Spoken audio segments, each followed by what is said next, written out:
To get these clips off here, on the underside of it, there's a piece here which slides onto there, and that edge there hits the edge of the carpet, and that's the thing that actually stops it from coming off.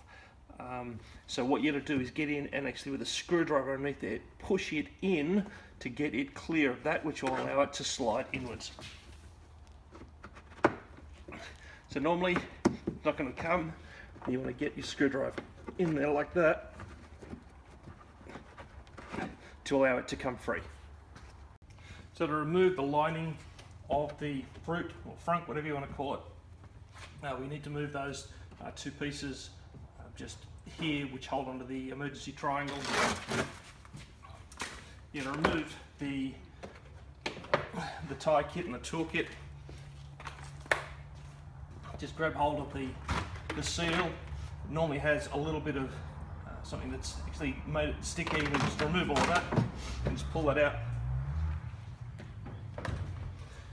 And the lining itself is made up of two pieces. There's the bit that does the back and the sides, and there's a piece at the front. It's the big piece at the back that you actually want to pull out first. So grab hold of it.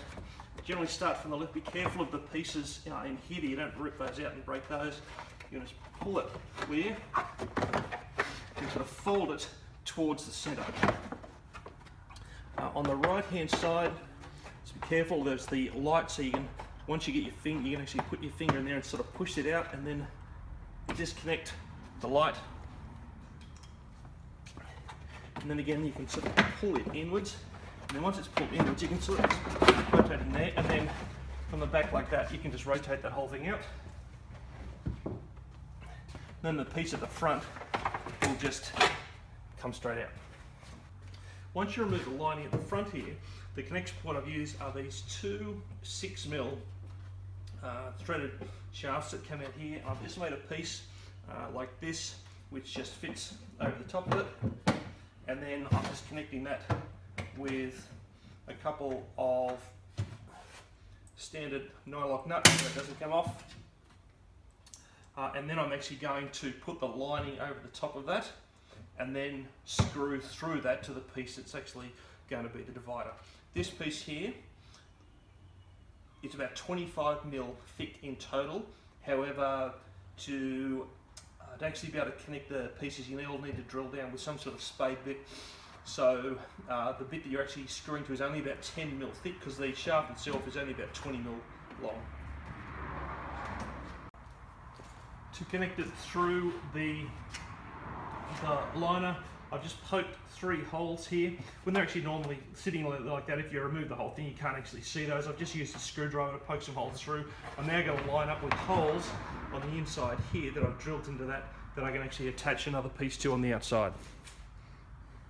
And this is the piece here with those 3 screw holes that I'm going to fit hard to that side. And because that piece underneath is the right thickness, I can screw that hard against it and it's not going to move, and then I can actually attach the divider to it.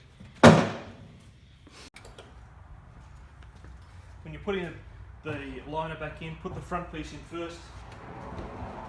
Pretty much just the reverse of before. Fold it in and put it in like that, and before you sort of start fitting anything, go down the bottom and fit it in, because there's a notch in the front piece that fits the leading edge of there, so make sure that's in first.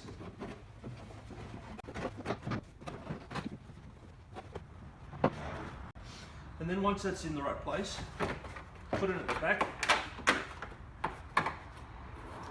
and then keep it sort of folded like that, and then you can fit that front edge like that all the way along, and then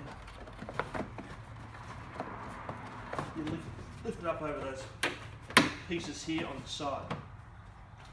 On the right hand side, make sure that you get the light lead first, so grab it from behind here. You might just be sitting behind the front piece, poke it through the hole so it's ready to go, and then you can fit it along that leading edge first,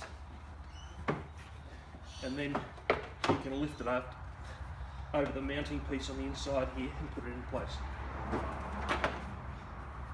And then you can get the light connect it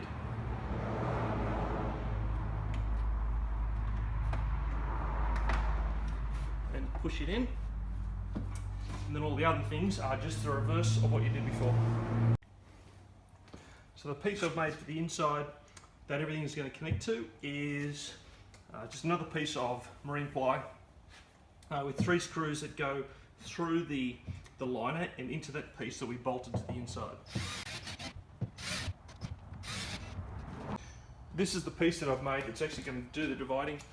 It's a piece of MDF which I've had in the bottom of the fruit for ages now because I just didn't consider the bottom strong enough for all the stuff that I was carrying in there. And all I've done is I've made this up. It's made out of an old piece of marine ply. It looks a bit ragged, but it's super strong. So the connection points, I've got a couple of screws along the bottom there. They're just square drive screws. So I can easily just get those in there and just pull those out to remove it if required and just leave this in there. And in the front to that connection point are 3 screws here which would just go straight in, and again I can easily remove those if required if I actually need to use the entire volume and not have it divided. So once installed, this is what it looks like. It's connected down to the bottom of that piece of MDF. I've screwed it into that piece that we've attached to the front there, and that's pretty sturdy. That's not going to go anywhere. And it's divided sort of 2/3 into 1/3, which is, for what I want to put in the front here, is kind of perfect for me.